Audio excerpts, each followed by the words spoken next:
Susul.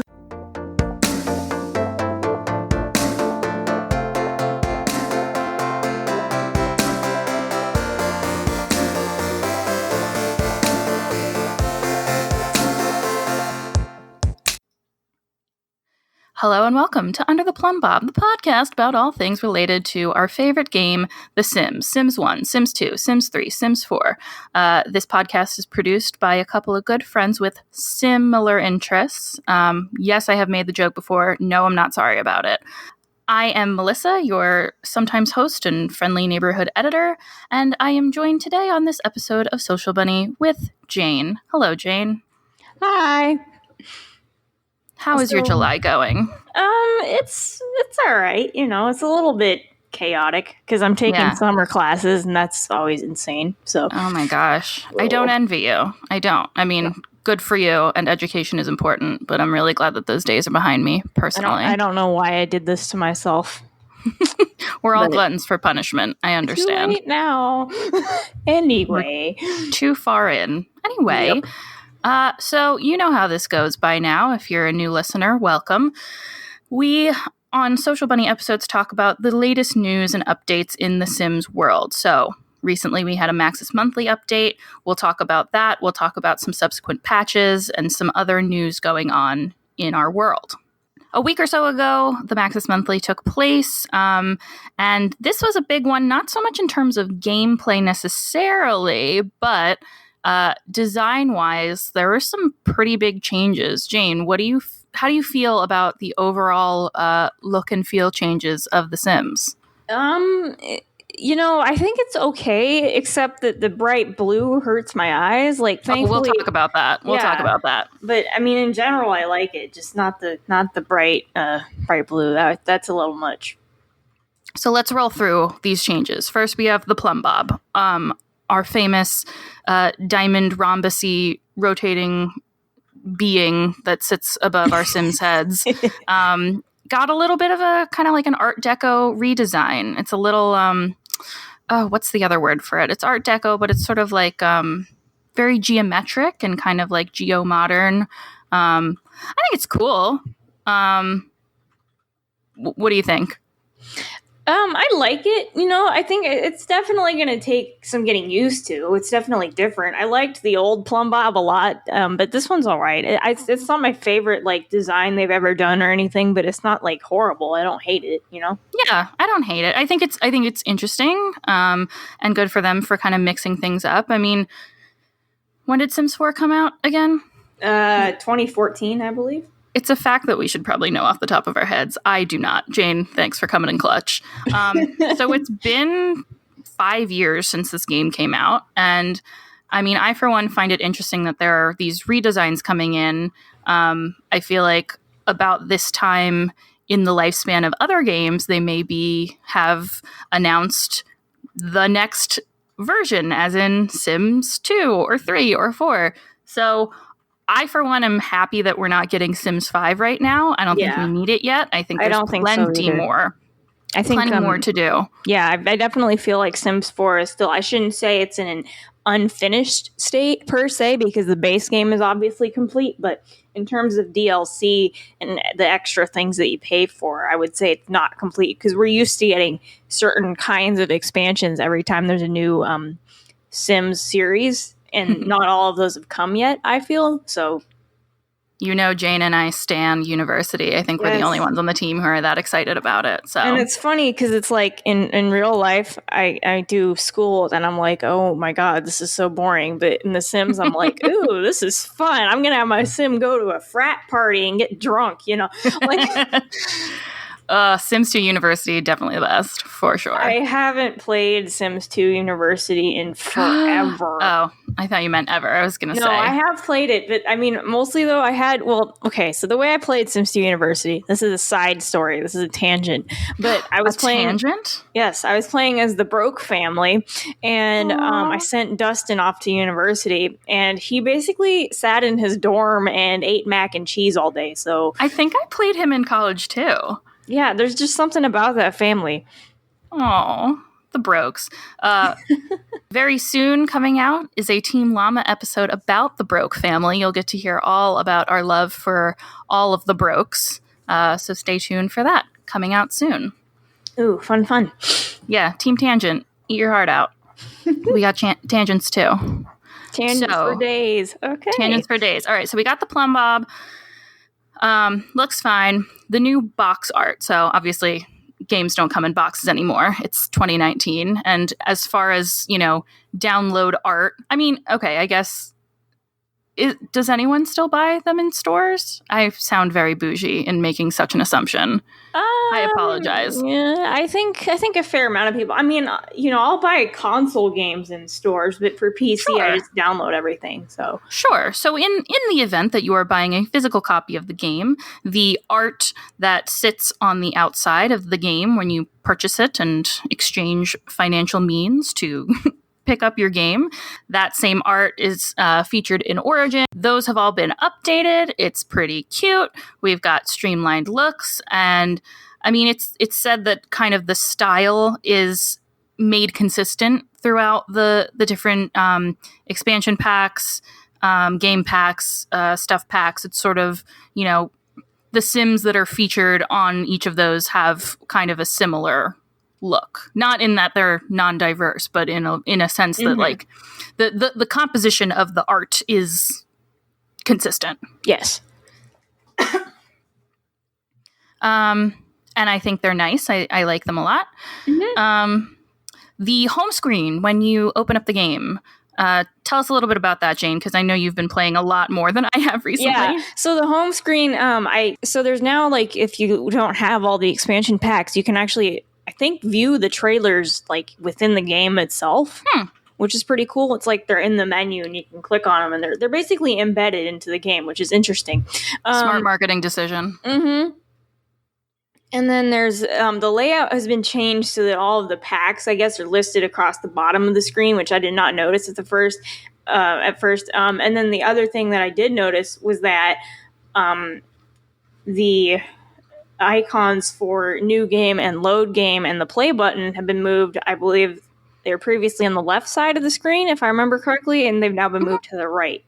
Yep. So there's that. And then there's a new animation on the bottom. It's a bouncing something or other. I think it's a llama. I don't know. Oh, it is. Yes. Represented in the new load screen or the new home screen, you have a bouncing llama and a bouncing social bunny, or the bunny, that like bunny pop, like the ice cream that you get, the little freezer bunny. Yes. Thank you. I guess it's a freezer bunny, but my very child. social. Yes.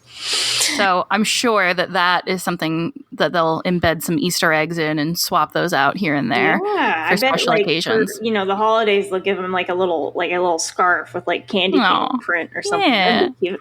Anyway, and then the loading screen is also new. It's currently this very bright, in my opinion, very intense light blue color. And in August, the team is changing it to dark blue because it has caused seizures and migraines in some players. Yeah, this was so interesting to me. I wasn't aware that this is something that could happen, but it makes sense. Different frequencies of light conflicting apparently are... you said it gave you a headache. It didn't really give me a headache so much. It gave me like really bad visual vertigo for a minute, which is weird because I almost never have that. But then I was looking at the screen and I was like, whoa, I feel weird. I'm going to look away now. So I think if you're even slightly photosensitive, it's possible it's going to affect you. So for the listeners who maybe have a history of that, I'd be very cautious until the next update in August when they fix this. Totally. And for, accessibility purposes, there's also somebody redesigned it so that it gives you back like the old loading menu and stuff. I'm not sure if it's just the menu itself or if it's also the loading screens, but if you go to Twisted Mexi on Patreon, there is basically they put the old menu back in the game, and I'm not sure if they did the loading screens as well. But if you really need the old menu for whatever reason, that would be where you could go. Yeah, so two potential fixes. This mod that you're talking about. Say, what's the name again? I don't know the name of. I think it's called Clean UI or something like that. But it's by Twisted Mexi. So you've got option A there, plus there is a fix coming, an official fix coming from the team. They announced in August that they will be updating that. And by the time you're listening to this, it'll probably be just about out. So stay tuned for that. And I think there are also some people who are working on modifying loading screens to be like lighter colors. I've definitely seen a couple on Tumblr where instead of being that bright blue, it's like a really light blue that's like barely a blue. Yeah. It's more of a white. I think like that would have, you could avoid some eye issues by changing it in the other direction too. But I think the plan for the team is they're going to make it just a different shade of darker blue. It's easier on the old peepers. Right. So, yeah, which is important. And I don't like to, I don't like to be that person who like drags companies down too much, but I just wonder who approved that. And, in terms of accessibility, it's like, I'm pretty sure there's guidelines these days for not having strobe lights or strobing effects or whatever in various places. And it's like, does that just not extend to game development? Because if you look at the Plumbob, while the loading screen is going, it almost gives a strobing effect. I don't know if anybody else has noticed that, but the way the new Plumbob looks and the way it spins, it almost gives us a strobing type of look. It's not very comfortable to look at. Interesting. Yeah. I feel like on this show, we give Maxis EA a lot of benefit of the doubt. I want to continue to do that. But I hope that one of the benefits of having such a vocal community of fans is what drove them to go, oh, yeah, we got to fix that right away. So on the bright side, they are, actively looking to change it, but it's something that definitely could have been considered a little bit more carefully in the first place. Yeah, and it's not even something that I would care about, except for the fact that it has these effects on people's health. It's like if it was just, oh, this is annoying, that I could overlook. But It's like if it's causing seizures in epileptic people, that's a problem. Yeah, for sure. That's a problem. I was just like, whoa, thank God I'm not seizure prone, because I probably would have died, or something. Yeah, I'm a little scared to play, honestly. I'm not seizure prone, but I wonder how that would work. I would say what's helped me is I just open my game and I let it load completely and I like walk away. And then when it's done, I come back. Like the good old days. Yeah. I remember the days of Sims 2. I would load up, go make myself a sandwich, come back. It takes a hot minute because I have so many mods installed. I mean, I managed to shrink down my loading times a bit by compressing all of my files. Somebody on Tumblr tipped me off to that. But it hasn't changed it too much. It's cut about 5 minutes off, so I'm now down to 10 minutes instead of 15, but still kind of a long time. So that's intense. That's more modding than I do. So I have respect. A slight custom content addiction. So anyway. Well, yeah. I had to take all mine out for Sulani, and now I haven't put it all back in yet. So I never had a deficit. I don't really take mine out. I just update my script mods and I call it good. I don't think I've removed a single Create-A-Sim item in the last 3 years, except for the ones that break. So, yeah, like I said, bit of a addiction. Anyway, I mean, I took them out just in case all the the sunburn changes. Didn't that affect some custom content? I think it did, because I definitely have a couple of Sims where like they have these weird white glowing lines on them, and it's like I heard that's an issue with very old custom content, like anything that was made prior to 2014, and I guess there's some kind of fix for it, but hell if I know what it is. So I may just have to take all those scientists. Yeah, I'm not that tech savvy, unfortunately. The other day I was looking at this is another tangent brought to you by me. But the other day I was looking at Zerbu's mod constructor, which is how I make traits. And he updated it to this new version, and it doesn't have a guide with it like version 3 did. And with version 3, I was able to just sit there, read the guide, do this, this, and this to get my trait working. And then now it's like I've been thrown into the wilderness with no guide, and I'm asking on Tumblr, like, can anybody help me make this trait? And nobody knows. So it's like, if any listeners know how to make custom traits using Zerbu's mod constructor version 4, help me. So yeah, that's you know how to reach us. You know how to reach us. Reach out if you are a custom content junkie like Jane or me a little bit. We would love to hear your expertise for show reasons and also personal gain. quite frankly. Yes, personal gain, because I mean my trait only has 2 buffs right now, and I'm just like, it needs more. Plus, I want to make more traits, so it's like I need to learn how to do this. And I don't know what any of the language means. It's talking about these different strings of code, and I'm just like, what's happening? So, all right, so we have gotten off the rails. I'm going to bring us back in here completely. Yes. Did you read the History of Sims box art article? I did not, but I definitely have my own personal opinions of it all. I will say one thing before we jump in is that from my recollections of The Sims 3, the people on the box look nothing like the people in the game, and I don't know if that's just my computer or what, but it's like they look so much more defined in the official art, and then when you get in the computer, in the actual game and on the computer, they look like freaking little potato people. It's I remember that. I agree. Here, let's go through all 4. So this is a nice WordPress article. Check it out. You can look it up. It's called A History of the Sims Box Art. It's on WordPress by a user called Cinderella Mouse. Love the Disney shout out. Nice. And their blog looks like it is called simsinthewoods.wordpress.com. So check that out.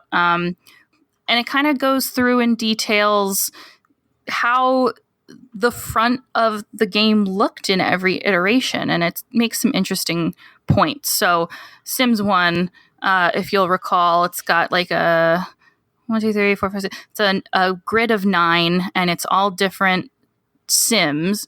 And by different, I mean pretty diverse from a race perspective, you would say. There's clearly Bella and Mortimer making out in wedding garb in the top right-hand corner. There's a burglar, R.I.P. Burglars. I miss burglars. And it depicts all of the life stages that were available in Sims 1, which was child, old person, and adult. And it's the Sims logo, the house, the roof over the M, like a little house, and the subtitle, The People Simulator, from the creator of SimCity. And boy, does it look old. I mean... For real. It really does. The nostalgia is so real. Looks rather ancient. And by comparison, Sims 2 does not look nearly that old. It's not up to modern standards, but it's not that old. God, this is a throwback. Right. All right. So I think the dude in the bottom left on the purple background, is that supposed to be Buzz Grunt? Because he looks like military, maybe just similar to Buzz Grunt. I don't know if he showed up until Sims 2. I was going to say, I don't remember him until 2, but maybe this is laying the groundwork. But good God, their jaw lines, they're so squared off and kind of, I don't know. Amazing. You notice that? They look kind of different. Their jaws and noses, they're kind of sharp and kind of beaky, I guess you could say. You would say that. I would definitely say that. We've come a long way. Yes, we have. Even by the next iteration, Sims 2, the author talks about this is their favorite box art. I think I'd tentatively agree. It's got a nice mix of different genders. Everyone's looking a little white, with the exception of one dude in the front and an alien in the back. And I guess the girl in the front might be Asian, but she's also doing a karate stance. So I don't know how PC that is. Yikes. So it's definitely a step up from Sims 1 in terms of graphics. We all know this, but even Sims 2 at this point, for where we are now, is just so old, so ancient. Totally. Any thoughts on Sims 2 box art? Sims 2 box art, I don't know that it's good per se by modern standards, but I definitely have a soft spot for it because it hits all my nostalgia buttons, because Sims 2 is the first Sims game I started playing. So, I mean, I don't have really any strong opinions beyond that, but it's just okay, but didn't really show the main aspect of the game, which is the addition of there being generations well enough. So Sims 2 is the first time you, I think, could change age. Am I right about that? I might be wrong about that. Do you remember possibly. I I don't quite remember how that all went down, but let us know if we're super wrong. We already have a correction to make later in the episode, but if we're wrong, tweet at us, yell at us. We want to hear from you. Let's talk about Sims 3. So I'm looking at this one now. Oh, yes. Yeah, the cover art is deceiving. Yeah, do you understand what I mean now about them being different? Because it's like I said, in the game, they look like little potatoes, but then on the cover art, they look defined and nice and crisp, and it's like... And have emotions. It's very bizarre. Really, EA? Really? The author called them pudding faces. Pretty much. That's not wrong, honestly. Like, I hate to say it, but it's true. They're a little squishy. God bless. Just God bless them. Bless their hearts. Without Sims 3, we would not have Sims 4. That is true. Any other thoughts on Sims 3? It's a lesson in how appearances can be deceiving. Let's just say that. I don't hate Sims 3 as a game, obviously, but the cover art is deceiving. I think there's a place in my heart for Sims 3, but yes. I've had trouble going back since playing Sims 4, so. Exactly. That's pretty much where I'm at. Without further ado, Sims 4, the old version. So the original album art has 8 Sims, and those were Sims that appeared on multiple iterations of the box art. They actually appeared as toddlers when the toddler pack came out, which I love. It's a nice little cute. It's a nice little Easter egg that I'm a big fan of. You've got your old lady with the glasses who's kind of like meh, and they're all sort of interacting with each other. It's the newness, the new graphics are on full display. And it's just there's sort of like the camaraderie. It harkens back more to the Sims 2 art, but definitely kind of shows off the fact that this iteration is a little bit more cartoony than Pudding Face Sims 3. Mm-hmm.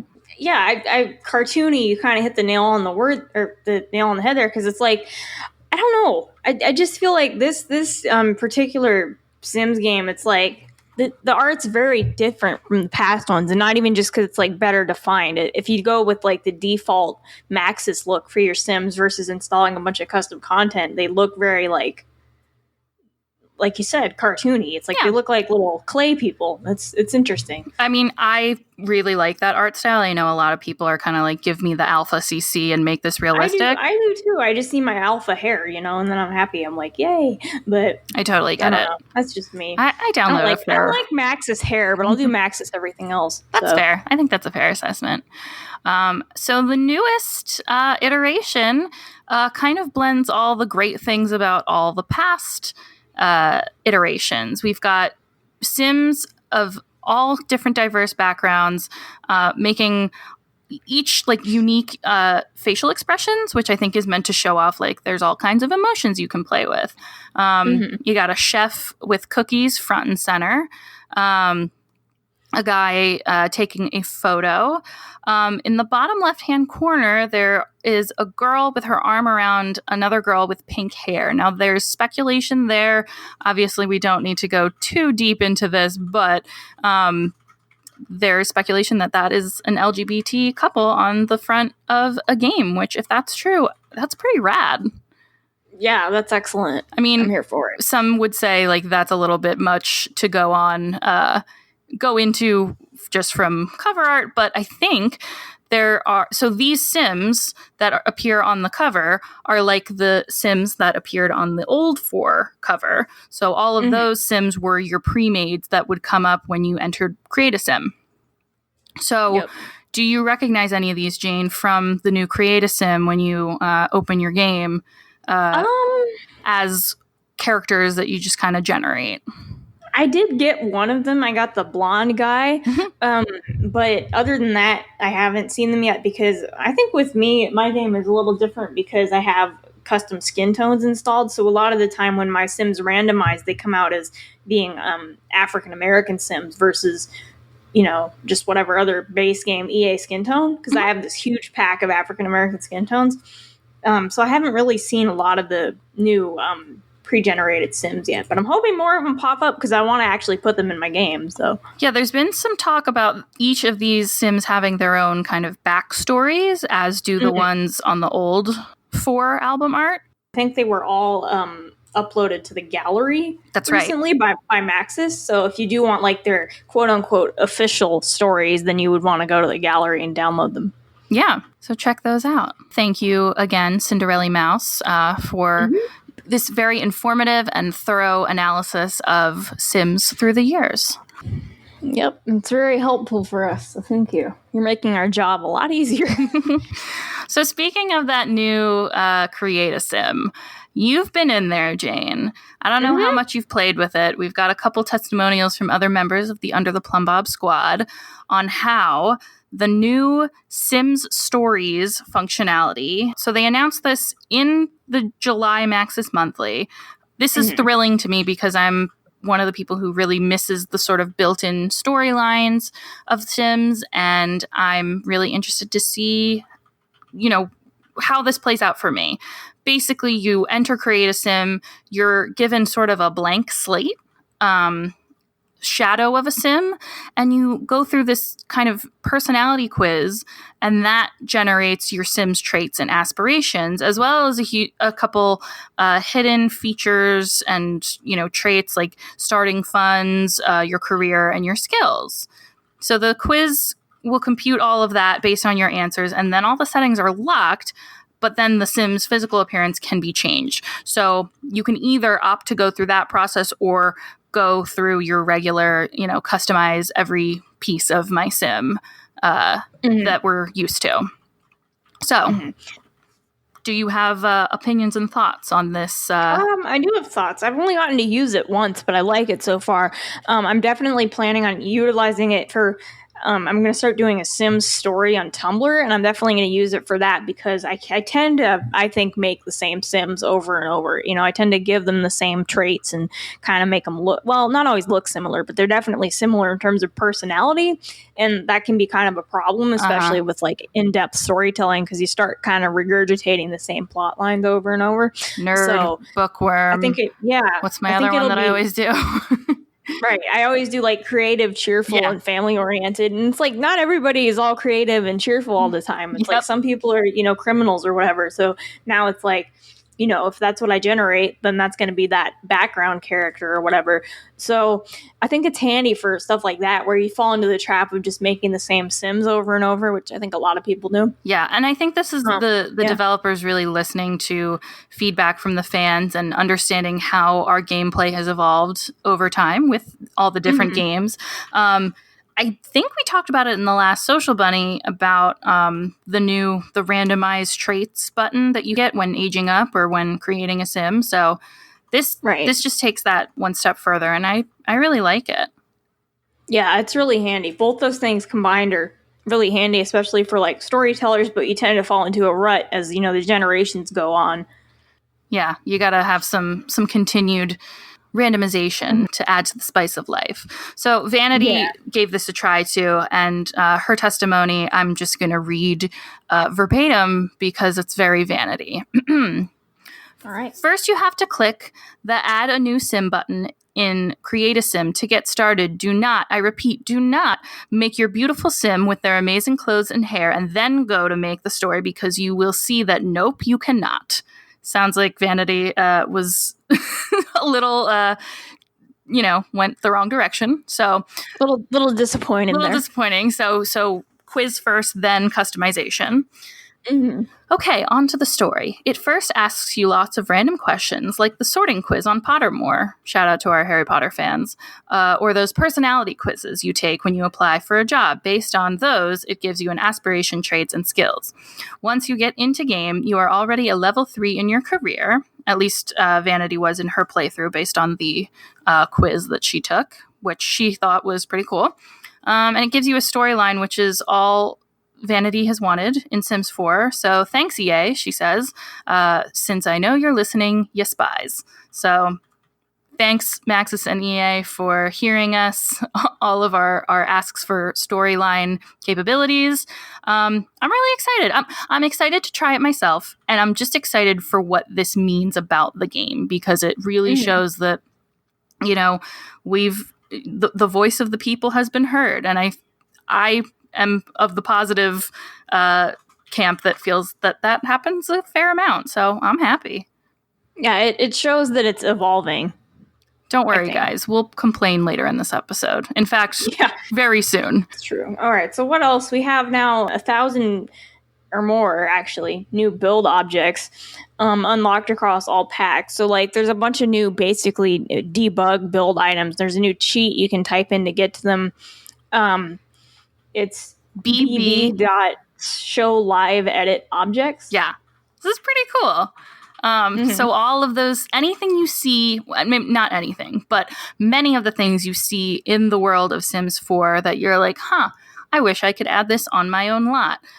For a long time wasn't available. And I think it was the addition of the, maybe a little before this, but Strangerville had that plane crash that was editable that people loved, but then it had the trailers that weren't editable. You couldn't add them to your lot, that people were throwing their hands up well, if you tease me with this, why can't I also have this? So that's pretty rad. So there's, those types of things, rocks, and there's a whole bunch of stuff. There's the coral from Sulani, some objects and items that you would see just in the background, but none of these are functional, right? That's correct. So the caveat here is they're all decor based, and Sims actually just kind of walk through them, unfortunately, which that's a bummer for some of us who are into it from the gameplay aspect. I wasn't expecting there to be interaction with it, but I was hoping that they would at least be placed objects that Sims would walk around. You know what I mean? So that's kind of a bummer, but I'm gonna take the moment and be grateful for it, because to me that's another example of Maxis listening to us. So all right, so we also recently had a new patch where it was for PC and console. It came out Tuesday, July 16th. The patch notes indicate that new clothing, accessories, and hairstyles were added to the PC base game, and EA is catching well-deserved heat because some of these new clothes were clothes that came with packs, like the expansion packs. The clothes got new swatches and were put into the base game. Now, here's my take on this. From what I understand, if you don't have the packs that the clothes originally came with, you only get those few swatches. So, yes, you're getting a free item, but you're also getting fewer swatches than those of us who paid for it. Okay. But counter argument, I originally paid for the clothes, and I maybe wouldn't have made that purchase if it were instead of, hey, look at these new outfits, it's, hey, look at these new swatches for existing outfits. Think of someone who didn't have that expansion pack and was paying to get it after the fact, after this patch. That's, to me, a different situation. I'm not going to sit here and complain about oh, they took my money, but there's that one I feel is a little bit shadier than some of these other ones that I'm positive penny about. You know what I'm saying? Yeah, that's a different deal. I'm less stressed about the whole outfit swatch situation than I am about, the whole loading screen causing health issues for people. I mean, to me, this whole unlocking some clothes thing, it's a non-issue, but that's me. Everyone has different opinions. I just don't care. It's whatever. Yeah, I think that's totally valid too. Listen, this is a update and a Maxis Monthly full of controversy and differing opinions. So if you have them, dear listeners, we want to hear about them. Twitter, Facebook, all of it. Reach out to us, our website. You know what it is. If you don't, we'll say them all at the end of the episode, so stay tuned. EA also added an entire cast of new Sims into Create a Sim, like we said earlier. And the old Create a Sim randomly generated Sims are also now available in the gallery. I'm sorry, I was trying not to hiccup there. And they're the ones that, if you think about it, they the ones that pop up randomly when you make a new Sim, but they're only they only have traits and names and such when they're on the gallery. So otherwise, you're free to make your own story. Right. There were not a lot of bug fixes this time. They did fix an error that was preventing players from loading certain save files. And I'm not even going to read the error code because I don't even know how to begin deciphering it. But basically, if you had an error where you tried to load a game while your sim was away from their active, like their home lot, and they had some actions they could perform, it wouldn't let you load the game. But now that's a non-issue. And then they also fixed the issue of objects getting stuck to toddlers' hands, which thank God, because that was getting really annoying to have to constantly hit reset sim. I had to just keep opening MC Command Center and reset sim, put down your iPad and your 15 toys. Like, really ridiculous. That plate of spoiled food that's stuck to your hand. Like, the thing, okay, I don't know if this is like still happening for anyone, but I definitely had a thing where it's like you would have a plate of food and like it would start floating sideways in the air, and then eventually it would spoil, and you couldn't find it, and it's just like, so it's sitting like half cocked, like is it half still upside happening? Down. So I haven't played it in a while, but it was happening, and it hasn't been mentioned as far as I'm aware in the patch notes. It's the weirdest damn thing I've ever seen. It's like suddenly, every once in a while, my Sim's dinner is possessed by, the freaking boogeyman. It's creepy. But hopefully they'll fix it soon. I don't know. Maybe it's a mod that I have that's causing it, but I'm hearing that people with just the base game are having this issue too. So, Yep. Anyway. Yeah, mod free. I am experiencing the same thing. So, I haven't seen that go away.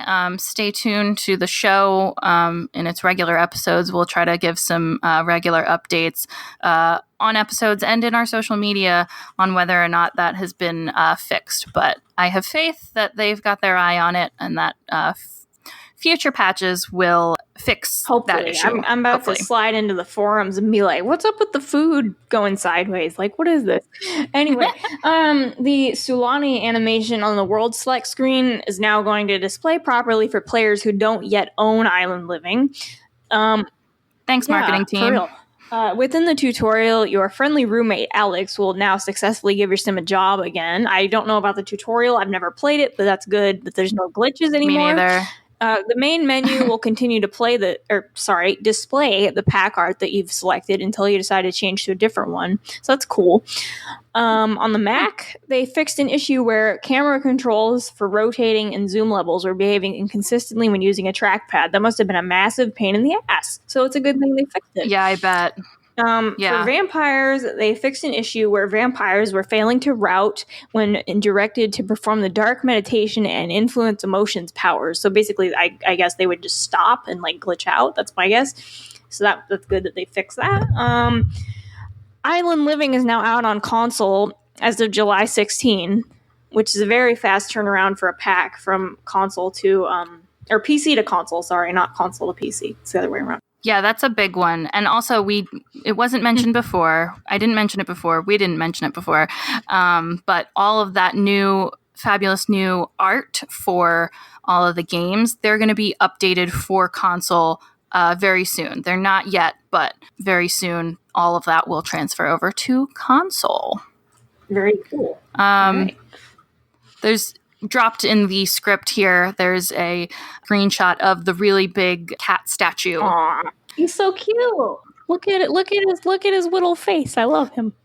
And the tweet from SimGuru George is, I expect to see some awesome builds that honor Cotton Ball, destroyer of the world's largest ball of yarn, which is hilarious. Well, now I have to have my Sims adopt a cat named Cotton Ball because adorable. Okay, so there's also speculation about another pack being released after Realm of Magic, and we know, I guess, no, it's a rumor. Sorry, not we trying to confirm anything, nor deny. But the rumor is that we know nothing. The rumor on the street is that Realm of Magic is going to be out by the end of September. So if that's true, that's cool. I mean, they talked about that in the EA Play. They said fall for Realm of Magic. So speculation is September. That's not official. We don't know. So we know about that one. I mean, either way, I'm good at waiting because I have to wait for Animal Crossing until freaking March of 2020. And I guess I'm still not over this. I think I said this in the last Social Bunny as well. I was complaining about that. You did, and you're valid for doing so. Thank you, because I'm still just extremely irritated. I mean, obviously, I don't want to rush the game, but I'm still just like, can I have my Animal Crossing now, please? So, where's my Tom Nook? For real. So the additional rumor that there's going to be another pack release in 2019, Sims Community put out a story about it, and it's based on what I feel is a really specific theory that, listen, if it's right, it's genius, and if it's wrong, based on what I do for a living, I can see it really kind of being a red herring. So there has been a job posting for a voice editor at EA between July 8th and October 11th. So this job posting is leading Sims Community to believe that that timing is basically affecting that will inform some new content coming out. Basically, they posted a job. They want a voice editor, and they posted a job listing, and it's like all hell broke loose. So for some reason, the wording, and I'll explain why I think the way I think in a second. Okay. The job posting. The very first sentence is, the Maxis Studio of Electronic Arts is seeking a voice editor to join the audio team and help ship an upcoming expansion pack for The Sims 4. So, expansion pack is the word that's used in the job posting. And that set off some red flags for, eagle-eyed viewers saying, oh, but Realm of Magic is a game pack, not an expansion pack. I still have trouble discerning between all the different kinds of content that we get. But so people are thinking, hey, this isn't Realm of Magic they're talking about. This is another one. So listen, if in a perfect world, this is in fact a new piece of content that we're getting and that we might get like 1, 2, boom, boom, right in October. If it's university, that I will poop my pants in joy. Completely. Yes. I will join you in the festive pants pooping. That sounds awful, but it's the episode title. Join me in the festive pants pooping. The festive pants pooping. Our episode title should just be festive pants pooping. Done. There you go. So I'll be excited. If it's university, I'll be excited. If it's anything, I'll be excited. Extremely. I'll be very thrilled. So what I'm going to counter it with, though, not to be a bummer, but so I work. Oh, no, it's okay. I work in HR. I work closely with the people who post jobs for people, and a little inside baseball. At least the place where I work is job postings. A lot of the time are copy and pasted from the last time that a job needed to be posted. I'm not saying that's true everywhere, but the more you know. That's weird. I didn't know that, but that makes sense. I mean, why would you rewrite the whole thing if you don't need to? And I'm not saying they didn't take care, but what I'm thinking is expansion pack is pretty universal language that it's possible they just didn't think to say it's a game pack, it's a you know what I mean? So didn't think to clarify because they didn't think anybody would care. My theory is that it's just not that complicated. But I could be wrong. I'd be happy to be wrong. In fact, and this might just be me, but on the Sims Community, their reprint of the job posting, there's an extra space after ship.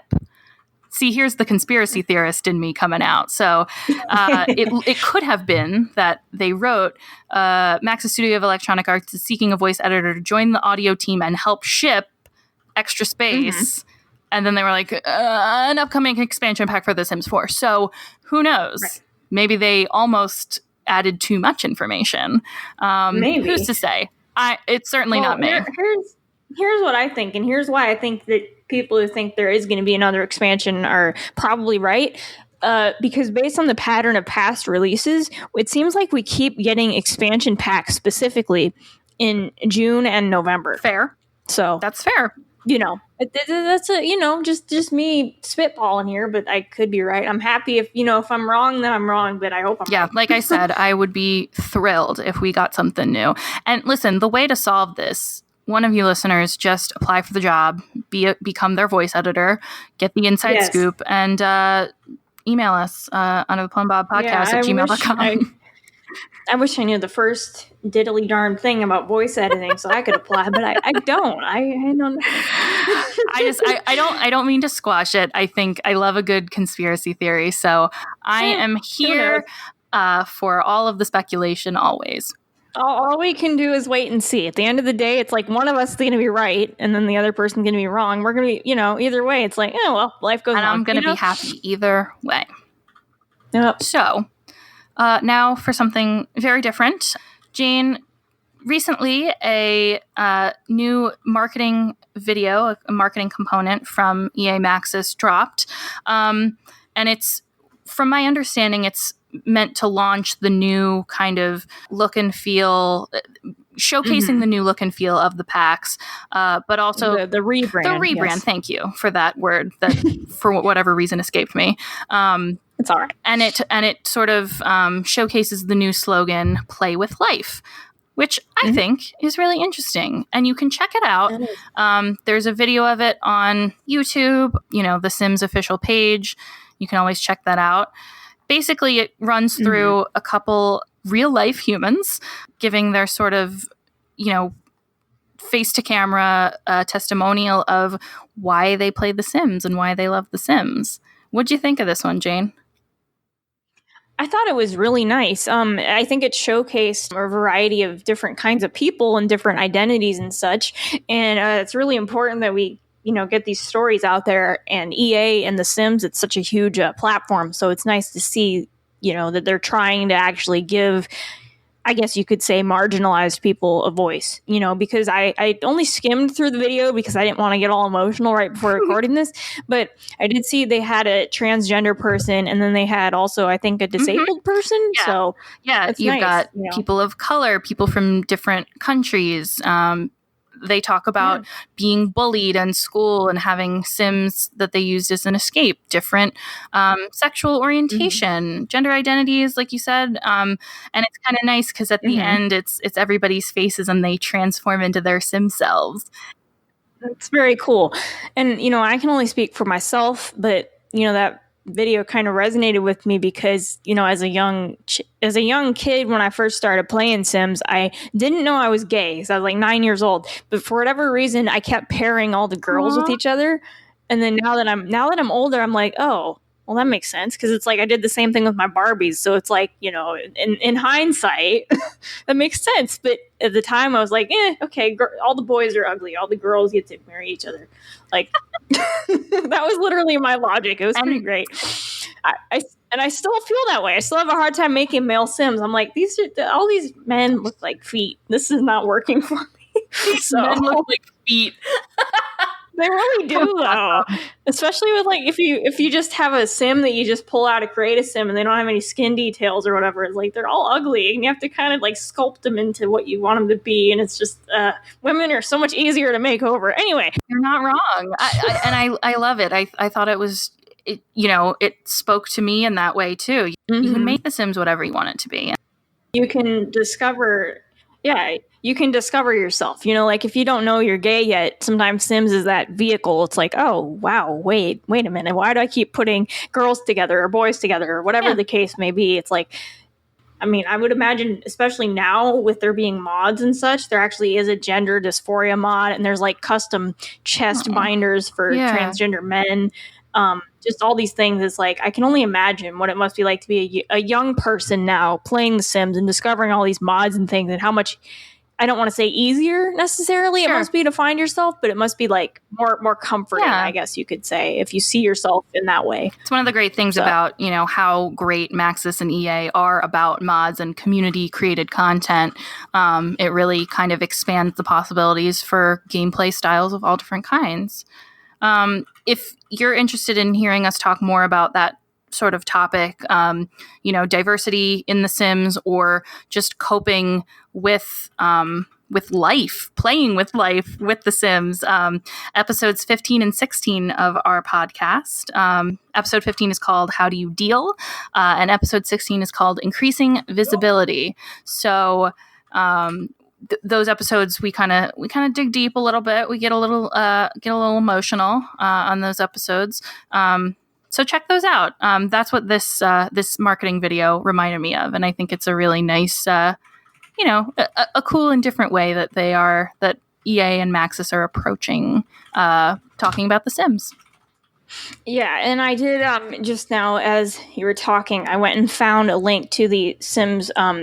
It's a gender dysphoria mod for having transgender Sims. Wow. And the way that I handled it, I mean, I'm not transgender, so I apologize in advance for any like insensitive language I may use. But the way that I handled it was that I had a Sim, and they started out, as one gender, and then they slowly transitioned to the other. And then once I decided they had quote unquote sex reassignment or gender confirmation, I don't know what the correct wording is these days. I believe it's gender confirmation surgery, but they had that. And then I basically switched them and created a Sim from the frame that they had when I created them to the opposite. And then I took off the gender dysphoria trait. So it was like once they had the surgery, they didn't have that anymore, which I don't know how realistic that is, because I'm pretty sure people always have some degree of that. But Sure. That was just the way that I handled it. And it's a whole mod, and it's very in-depth. And then there's also a coming out mod. Huh. I think that's really beautiful. Also, not speaking from personal experience, I think that that's really nice and beautiful. And in general, I'm glad that this game exists to provide that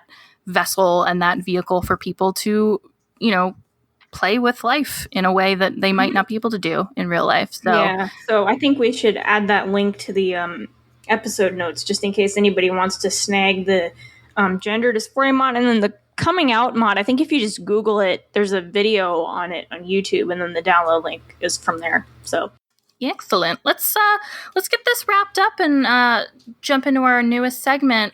What just happened? Jane, would you like to read our listener story from Timothy on Facebook? So from Timothy, we have the following. Timothy says, I was obsessed with Sims 2 when it came out. Same. Mm-hmm. I had every expansion and had played several families for a few generations. I had about 5 years of backstories and relationships and painstakingly cultivated storylines. Then my computer crashed. I was devastated and lost everything. That is the worst. I'm so sorry. My heart. Oof. The Sims 3 had just come out, but I wasn't wild about the cartoony graphics, and it never quite worked on my computer anyway. I also tried writing a book using my Sim characters and their storylines. That's cool. But I never gained much traction. Now, after several years of mourning, I started The Sims 4 last year and have picked up with a few descendant characters of my old games. I'm loving it, but still wonder what if from time to time. Oh, of course. I understand absolutely. that. Timothy, welcome to the family, first of all. I mean... Timothy, I feel your pain. Yeah, for real. That I mean, I think that cuts us all to our core, losing a game. Like my worst nightmare. Yeah. No, thank you. Back up your save files, everybody. Yep. Back up your whole computer while you're at it. That's you true. Never know. That's true. A quick note of correction. Yeah, we got to wear our correction hats. Anyway. This is on me because I think I started this trend. It's not clear when we last talked about this, but I'm pretty sure anytime I have talked about this, I've called Katarina Lynx the wrong name, Katrina Lynx. Cat is in her name. The woman has 17 cats. Of course, it should be pronounced Katarina. I went to high school with a Katarina. Hi, Kat. Sorry for saying your name wrong. It's Katarina. I apologize. And that's the Caliente. That's a bad pun. That's a bad pun that required me to pronounce another name wrong. So apologies. Thank you. So bad. It's kind of what I live by. But yeah, I've been calling her Katrina as well. So don't feel bad. I think I just my brain reads it too fast. And it's like, oh, that's Katrina. It's like, no, it's Katarina. So next week, Llama is bringing you another mod review. This one. Yay, this is from Kawaii Stacy's Slice of Life mod. I personally am on this episode, and I had some thoughts and feelings that almost immediately after recording the episode, I played more with that mod and had some conflicting feelings. So take a listen. You'll enjoy it. What about Cowplant? Cowplant has the 7 Toddlers Challenge. Oh boy. oh dear. I feel bad for them already. You mean the team that hates children in their games? Is that who you're talking about? I love Sim Children, but I would not do the 7 Toddlers challenge. But yes, that is. It's a living nightmare, and I play with generations and toddlers in my game regularly. I don't like playing with 7 of them. No, thank you. One at a time is enough. I once had triplets in my game, and I wanted to die. Oh, no. Yeah, I made very Judith bad. Ward adopt 4 newborns. That was fun for like 4 minutes. Okay. No, bad idea. So tune into that to listen for how many times the social worker gets called. So, also, yeah, Judith Ward, she looks like she would be a terrible mother, so I don't know how that went. But I'll play that again soon and update it. But Cowplant, 7 Toddlers, definitely tune in. We got to talk about this shout out that we got from Innova on Twitter. It's a long one. Yes. This is she really went off. She really spilled the tea. I'm here for it. Well, I should say yes. Anyway, Innova, thank you for writing in. It's in response to our last Social Bunny episode. So I'll go through this a little bit with some of their feedback. So, late to the party, but yes, Island Paradise did have the underwater scuba diving aspect where you explored an underwater world. See, I was right. I played on a home-build PC and a Mac, and honestly, it ran best underwater. Interesting. Were you the one who was talking about how the underwater graphics were a little funky, or maybe that was Caitlin? No, I was bitching about just how it in general didn't run, and the houseboats were weird, like they'd get stuck places. I don't know, there was a lot wrong with that expansion. So but that's a whole episode. That's right. Itself. They go on to say the houseboats graphics mechanics seem to slow things down.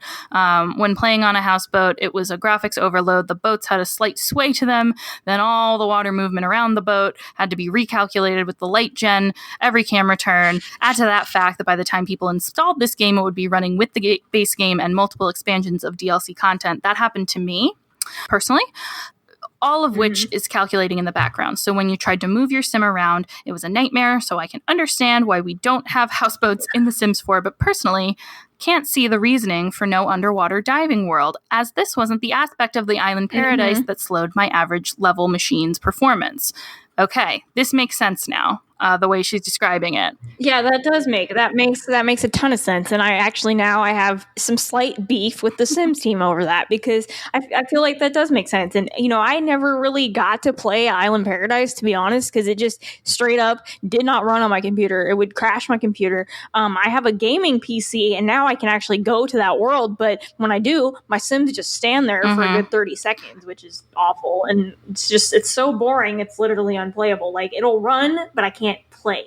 You know what I mean? Like, it's but yeah, no, I totally understand their point of view. That's Innova also, I think in listening to the same episode, we probably flubbed something about release chronology. Innova says, you guys totally missed the opportunity to talk about how, yes, vampires were included in Supernatural, which came out after Late Night, which originally introduced vampires to Sims 3.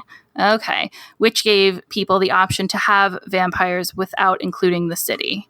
Wow. So you could get Late Night, and that had vampires in Sims 3. And then Supernatural also had vampires. Oh, but if you already had Late Night. That's weird. Huh. Right. It wouldn't affect anything. Yeah, I think that's how I remember it. Yeah, but Supernatural brought witches and fairies and werewolves. Supernatural was cool as hell. Yeah, I think we had witches, witches, fairies, werewolves, and then vampires also. Weird. Anyway, interesting. Yeah, I gotta go play Sims 3 again now, because I'm like, oh, I remember all this, but I know the nostalgia is strong this episode. It's wild. But yeah, I think this Innova person, I think they should be our new lore expert, because they clearly know what they're talking about. Yeah, thank you, Innova. Anytime we have a question, we should just be like, yo, Innova, what happened with this mechanic, or what have you? It's like, they'll know. Amazing. If you have feedback for us, if we have made a mistake this episode, I'm sure that we have, you can reach out to us on all of our social medias. Yeah, please feel free to correct us, especially my terminology usage regarding transgender people. I'm not even sure like what's correct anymore. I don't know if it's still considered sex reassignment surgery or if it's gender confirmation or if it's neither of those things. I don't even know anymore. So yeah, do feel free to correct me in particular. Yeah. We continue to learn and grow as people. So if you want to talk to us, Plumbobcast on Instagram and Twitter, Plumbob Podcast on Reddit, Under the Plumbob Podcast on Facebook and Tumblr. And if you just want to Google us, Under the Plumbob Podcast, that usually brings up our website, which is undertheplumbob.com. Yep. There's a contact form on the website. You can just email us at undertheplumbobpodcast@gmail.com. We're on Twitch and YouTube. We're starting to stream a little bit more, so stay tuned for announcements on our social media about when that is coming up. We are twitch.tv/undertheplumbobpodcast, Podcast. And on YouTube, we are plumbobpod YT. So you can subscribe to all the things. Subscriptions count. They matter. Rating and reviewing really helps us get out there to more of you fine folks. Apple Podcasts, Stitcher, TuneIn, Spotify, Google Play, and more? ? You decide. Let us know. Shout out to our writers for this episode. Roxy, Vanity, I know, contributed. Our Patreon member, Shane, thank you so much for sending us the Sims Box art article. Yeah, thank you for that. That was very handy, and I honestly, that's not something I personally probably would have found on my own, so yay, good job. Yeah. Oh yeah, have we mentioned we have a Patreon now? Yes, we do. That's very fancy, and I'm just like, yay. I believe we're up to 11 Get out of here. patrons as of the time of this recording. What? Think. Yeah, you can check out our options for different pay tiers. We welcome you for money purposes. And anyone who contributes, you get an invitation to our private Discord channel. Yay! And if you do the $5 here, somebody will mail you a sticker. That's what I've been told. So. Okay. Yeah. That's reason enough. Thanks as always to the wonderful Sims fan sites out there that provide a lot of our research and news. Sims Community was a big help this time around. Sims VIP always has the replay of the Maxis Monthly, so check them out. Carl Sims 4 Guide, as always, we love you, Carl. Thank you, of course, to you, the listener, for listening and loving us and talking to us on social media and Facebook and Twitter and all the things. We are happy to have you. Jane, I think it's time. Yep, unfortunately, it's time for us to go back to the real world. We hope you enjoyed this episode, and thank you for listening. Dag, everybody. Bye. Dag. Badish. Dag.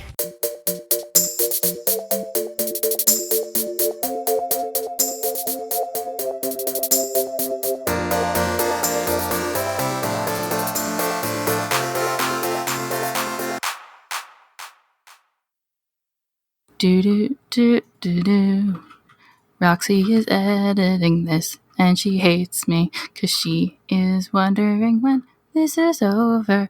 Gonna sing about Jane letting her cat out. My cats are here, and they can't go out.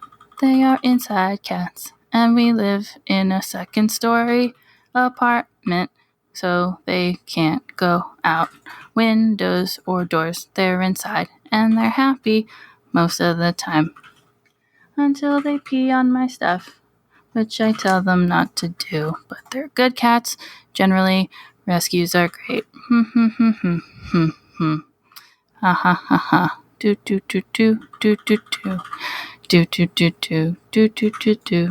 I guess you'll know when the break is over. Sorry, I'm back. All right, this section is done. Okay.